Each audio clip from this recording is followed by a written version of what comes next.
కేసీఆర్ గారు అప్పుడు రవాణా శాఖ మంత్రి చేసేవారు. వారు ఆయన ఎంత స్ట్రిక్ట్ అంటే కేసీఆర్ గారు అప్పుడే రవాణా శాఖ మంత్రి, కానీ స్కూటర్ మీద వచ్చేవాడు, పక్కన పోలీసులు, స్కూటర్ మీద వచ్చేవాడు ఆయన. కావాలని ఎట్లా జరుగుతుంది ఏం సంగతి అని చూడడానికి స్కూటర్ మీద వచ్చేవాడు అసెంబ్లీకి. అంత కారు ఉన్నా కూడా స్కూటర్ మీద వచ్చేవాడు. స్కూటర్ మీద వచ్చి చూసేవాడు అసలు ఎట్లా జరుగుతుంది ఏం సంగతి అని, పరిస్థితులు ఎట్లున్నాయి ఏం సంగతి అని. అప్పుడు బ్రహ్మాండం ఆయన. ఆ వారితో కూడా బాగా విపరీతమైన అనుబంధం ఉంది నాకు. వాళ్ళ ఫ్యామిలీతో కూడా మంచి అనుబంధం ఉంది. అంటే ఇప్పుడు ఏంటి అంటే ఇక్కడ అంతా టీఆర్ఎస్ హవా నడుస్తుందని టీఆర్ఎస్లోకి జంప్ అయ్యారా ఇప్పుడు మీరు? జంప్ అవ్వలేదు, నేను దేంట్లోకి జంప్ అవ్వలేదు, దేంట్లో జాయిన్ కాలేదు. ఇంతవరకు నాకు తెలుగుదేశం సభ్యత్వం కూడా లేదు నాకు.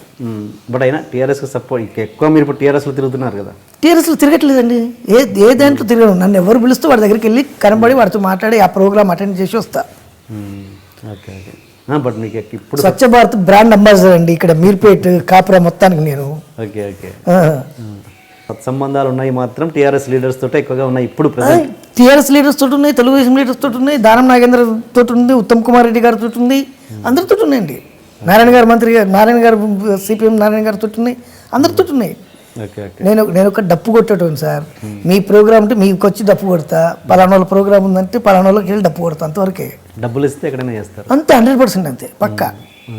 ఏ ప్రోగ్రామ్ అయినా చేస్తా, ఏ ప్రోగ్రామ్ ఏం చేస్తా, ఏ పార్టీకైనా చేస్తా, ఎవరికైనా చేస్తా. పార్టీ అని కాదు, ఎలాంటి ప్రోగ్రామ్ అయినా, ఎలాంటి డబ్బులు ఇస్తే దేనికైనా సపోర్ట్ చేస్తా. బూతులు ఏందైతే చేస్తా. నేను డిస్కోథెక్లకు వెళ్ళను, పబ్లకు వెళ్ళను, క్లబ్లకు వెళ్ళను, నాకు అలవాటు లేవు. మీరు ఇక్కడ ఎందుకు మీరు అటు film Nagar side Jubilee side ఎందుకు ఇల్లు కట్టుకోలేదు? ఇష్టం లేకనా లేకపోతే? ఇక్కడ నా దుకాణం అక్కడ సార్, పొద్దున్నే ఇక్కడ లేస్తా, అక్కడికి పోయి షటర్ తీస్తా, షటర్ తీసిన తర్వాత ఏం దుకాణం? సినిమా దుకాణం. సినిమా దుకాణం. షటర్ ఓపెన్ చేస్తా, దుకాణం చూసుకుంటా, సాయంత్రం ప్యాకప్ కాగానే ఇక్కడికి వచ్చేస్తా. ఇక్కడ మాకు అంటే మా ఫ్యామిలీ మొత్తం ఇక్కడే ఉంది కాబట్టి, మా అమ్మ కానీ, మా అన్నయ్యలు కానీ, మా అక్క కానీ, మా చెల్లె కానీ అందరం ఇక్కడ సరౌండింగ్స్ కాబట్టి ఇక్కడ ఉండాల్సి. ఫిల్మ్ నగర్లో కూడా ల్యాండ్ ఉంది నాకు. ఓకే. అంటే అందరూ అక్కడికి ఉండడానికి ఇష్టపడతారు కదా? ఏముంది sir, 1 hour before 1 hour 9 o'clock shooting అంటే 7 o'clock ఇక్కడ నుంచి బయలుదేరినంటే సరిపోద్ది నాకు. Happy feeling. సెలబ్రిటీ అన్న వాళ్ళు మామూలు జనాలలో కలిసి ఉండడం అన్నది ఎంతవరకు ప్లస్ అవుద్ది, మైనస్ అవుద్ది? మామూలు జనాలంటే మామూలు జనాలు మీన్స్ అంటే సెలబ్రిటీ హోదా కాకుండా మామూలు ప్రేక్షకులు వీళ్ళతోటి వాళ్ళలో కలిసి ఉండడం చాలా మంచిదండి అది. ఇప్పుడు నేను చూడండి, ఇప్పుడు ఇక్కడ housing board, Moula Ali housing board Mangapuram కాలనీలో ఉందంటే ఈ ఏరియా అందరికీ నేను ఇక్కడ మెగాస్టార్. ఒక రజనీకాంత్, ఒక చిరంజీవి, ఒక మోహన్ లాల్, ఒక మమ్ముట్టి, ఒక వేణుమాధవ్ ఈ ఏరియాలో. వాళ్ళందరినీ మిక్సీలో గ్రైండ్ చేసి ఇస్తే దట్ ఈస్ వేణుమాధవ్ ఈ ఏరియాలో. ఏ జరిగినా ఎక్కడున్నా ఎవరి ఫంక్షన్ ఉన్నా వచ్చి కార్డు ఇచ్చిపోతారు, కంపల్సరీ వాటికి అటెండ్ అవుతారు. నేను okay. At the same time పొద్దున్న లేస్తే కళ్ళ ముందు కనబడ్డప్పుడు కొంచెం చీప్ అయ్యే అవకాశాలు కూడా ఉంటాయి కదా? అస్సలు ఉండదు సార్. ఎందుకు చీప్ అవుతాం? చీప్ మీన్స్ అంటే రోజు చూసే మొహమే కదా అన్నట్టుగా అలా కానివ్వండి, దానివల్ల నాకేం ఇబ్బంది ఉండదా? అట్లే ఉండదు. మీ జీవితంలో ఇప్పటివరకు చాలా విషాదకరమైన సంఘటన కావచ్చు, ఏదైనా ఇండస్ట్రీకి సంబంధించి పర్సనల్గా సంబంధించి ఏదైనా ఉందా? ఉంది సార్. చెప్పండి. మా నాన్నగారు చనిపోవడం. ఓకే. ఎప్పుడండి చనిపోయింది? 16 years అవుతుంది సార్. మాట్లాడుతూ మామూలుగా ఉన్న వినయ్ షూటింగ్లో ఉన్న నేను గండిపేటలో వివి వినాయక్ గారి షూటింగు, బాలేబాబు సినిమా. నాకు ఫోన్ వచ్చింది, నాన్నకు బాగాలేదు అని. సరే బాగాలేదు కదా అనుకుని తర్వాత కేర్ హాస్పిటల్ తీసుకెళ్ళారు. కేర్ హాస్పిటల్ తీసుకెళ్ళిన తర్వాత హార్ట్ స్ట్రోక్ వచ్చిందని చెప్పారు. నాకు ఇక్కడ టెన్షను, వాళ్ళకి చెప్పలేను. తర్వాత లాస్ట్కి వినయన్కి చెప్పిన, నాన్న ఎట్లుందంటే అయిపోతుంది విను, అయితే నీ షార్ట్స్ పెడతా కానీ నా షార్ట్లు పెట్టేసి నన్ను పంపించేశారు. నేను డైరెక్ట్ కేర్ హాస్పిటల్కి వెళ్ళాను. అక్కడ హార్ట్ స్ట్రోక్ అంటే మేజర్గా వచ్చింది, లాభం లేదన్నారు వాళ్ళు. కాక చూడండి సార్ అని చెప్తే బాలయ్య బాబు అప్పుడు నుండి కేర్ వాళ్ళకి ఫోన్ చేసి టేక్ కేర్ అండి, చాలా జాగ్రత్త చూసుకోండి అని బాలయ్య బాబు తెలిసింది విషయం. ఓకే. తర్వాత ఒక 2-3 daysకు ఆయన నాన్నగారు పోయారు. ఓకే. అదే మీకు అత్యంత అంతే. ఇంకా అలా కాకుండా మీ మనసును ఇండస్ట్రీ పరంగా ఎన్నో రకాల అవమానాలు కావచ్చు, ఇబ్బందికరమైన విషయాలు ఏదో జరిగి ఉండొచ్చు. నేను ఎవరిని ఇబ్బంది పెట్టుంటే కానీ నన్ను ఎవరు ఇండస్ట్రీలో ఇబ్బంది పెట్టలేడు. ఎట్లా? ఎందుకంత నమ్మకం? నా మీద నాకు నమ్మకం అంతే. నేను ఎవరికి భయపడను, అస్సలు భయపడను. బట్ మీరు స్టేజ్ల మీద చాలా మంది హీరోలకి మస్కాలు కొడుతుంటారుగా? మస్కాలు అసలు కొట్టనండి. మస్కాలు కొట్టాల్సిన అవసరం నాకేం సార్. మస్కాలు అంటే ఆ బాడీ లాంగ్వేజ్ కాబట్టి అలా అంటే వాళ్ళు పెద్దవాళ్ళు కాబట్టి వాళ్ళని గౌరవించాల్సిన అవసరం ఉంది కాబట్టి గౌరవిస్తూ తప్పితే ఎవడికి పడితే ఆడికి ఉండదు. మీ ఫేవరెట్ హీరో ఎవరండి ఇప్పుడున్న స్టార్స్లలో? వేణుమాధవ్ అని మంచి హీరో వాడు, మంచి హీరో వాడు. భూ కైలాస్, ప్రేమ విజయ్, హంగామా అలాంటి సినిమాలు చేసిండాడు. మంచి మంచి హీరో అన్నాడు. మరి ఇలా మాట్లాడితే మరి ఉన్న అవకాశాలు కూడా పోయే అవకాశం ఉందిగా. అసలు వద్దు సార్, అవసరం లేదు. నేను ఇప్పుడు కడుపు నిండు ఉన్నా, భోజనం చేసి ఉన్నా, మళ్ళీ మీరు ఇంకో భోజనం తీసుకొచ్చి బిర్యానీ తీసుకొచ్చినా కూడా తినలేను నేను. ఇది ఇలాగే ఇదే మాటలు సినిమా కెరీర్ బిగినింగ్లో మాట్లాడే వల్ల సపోజ్ ఇదే ఇంటర్వ్యూ నాకు బాగా బలుపు ఎక్కువ సార్, నాకు బాగా బలుపు ఎక్కువ, ఈగో ప్రాబ్లం ఎక్కువ.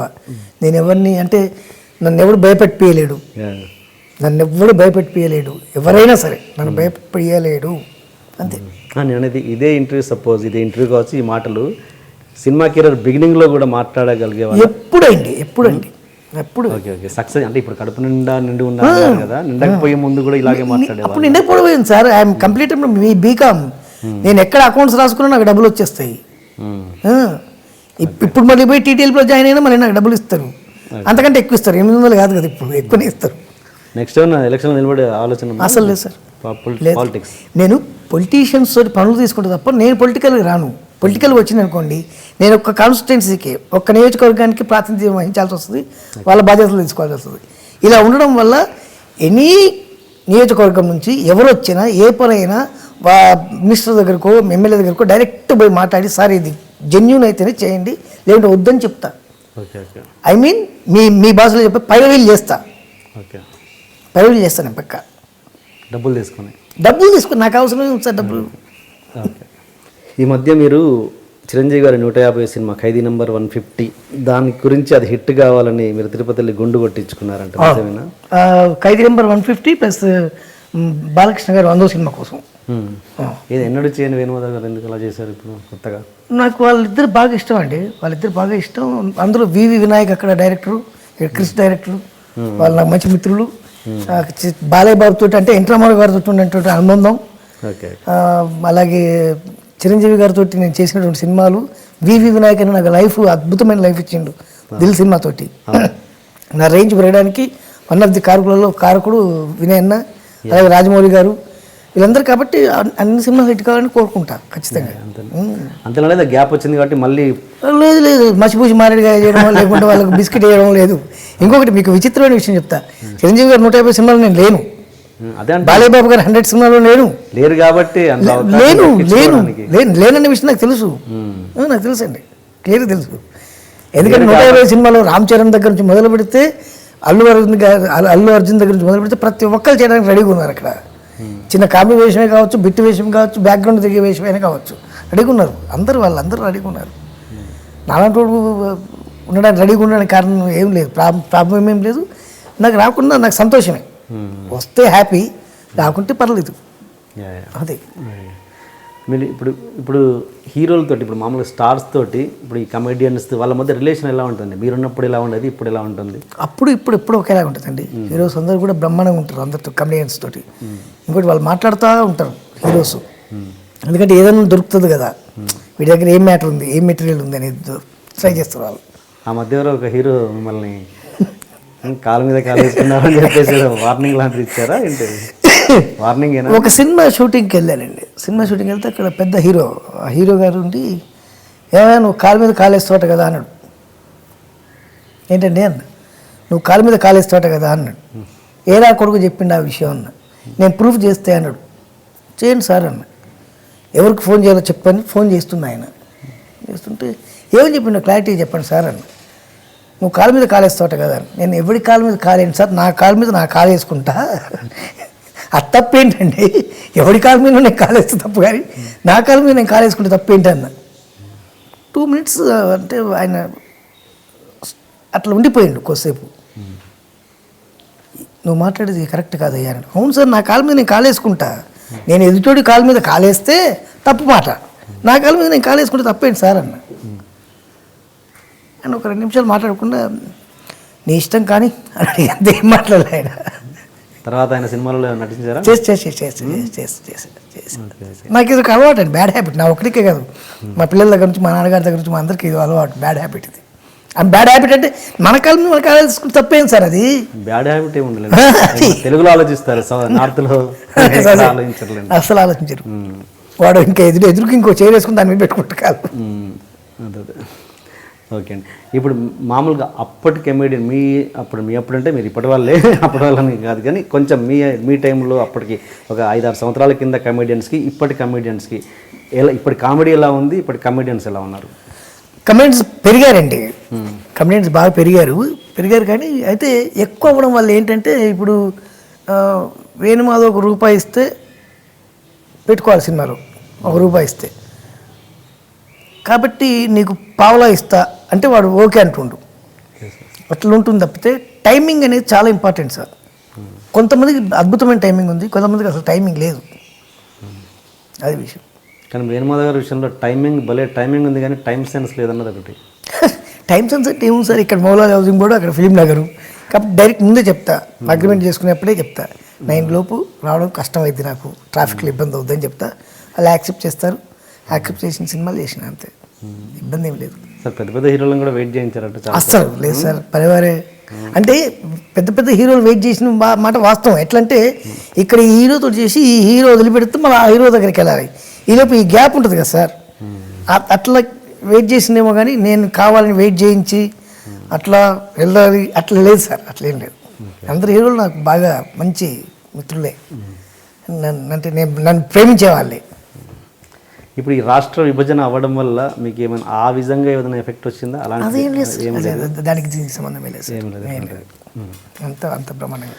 అండ్ ఇంకోటి, మీరు షూటింగ్లో మీ మేకప్ అసిస్టెంట్ తోటి హిగ్లం అనే ఒక కోడ్ నేమ్తో, హిగ్లం అంటే ఏంటి ఇంతకీ? హిగ్లమ్మా ఊరికే అరే హిగ్లం తీసుకురా అట్లా అంటాం. ఏంటి హిగ్లం అంటే? ఏం లేదు, టీయో కాఫీయో ఏదో చెప్పండి, ఇంత ఓపెన్ మాట్లాడినప్పుడు అది మీరు అవన్నీ ఓపెన్ మాట్లాడేది దాస్తే ఎట్లా? లేదండి, షూటింగ్లో హిగ్లం నడవదు, షూటింగ్లో నడిచేదని నాకు తెలుసు, షూటింగ్లో నడవదు. ఏంటి ఏ బ్రాండ్ పోయించే వాళ్ళందరూ? అది లేదు, బ్రాండ్ అంటే బ్రాండ్. ఇప్పుడు నేను తాగుతా అనడం వల్ల, నేను మందు తాగుతా అనడం వల్ల వచ్చిన నష్టం లేదు, పోయే కష్టం లేదు. కాకపోతే నేను మందు తాగుతా అనే విషయం తెలిస్తే నన్ను అభిమానించే ఇన్ని కోట్ల మందిలో 0.1% నన్ను అభిమానించే వాళ్ళు ఉంటే, ఓ వేణుమాధవ్ తాగడం వల్ల ఆర్టిస్ట్ అయినా వాడు తాగిండు అనుకో, ఇబ్బంది అవుద్ది.